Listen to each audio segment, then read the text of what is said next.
Well, welcome back to our final thoughts. Here's the question that you've got to ask yourself. Is this a successful story of entrepreneurship or not, right? And a lot of times, and I've got a video on my channel about micro enterprises, the thing is you have to think about a lot of times with micro enterprises, there's like really, really stiff competition.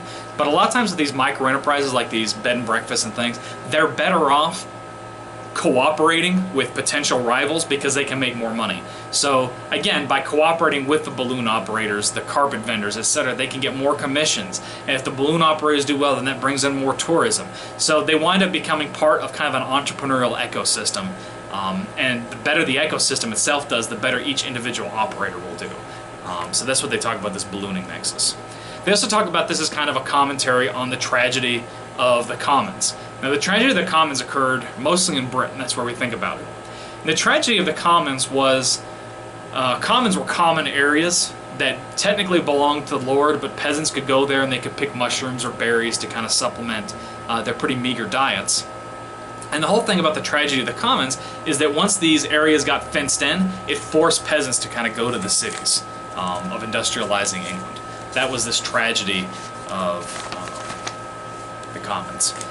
I don't know that I would exactly make this comparison. Yes, they do talk about some of the pension owners are selling their properties and moving to cities. Some of the traditional pension owners are retiring from the tourism business and going back to farming. I don't know that that's the best comparison exactly. But the thing you want to remember, especially in this article, is this is a great commentary on the role of limited good.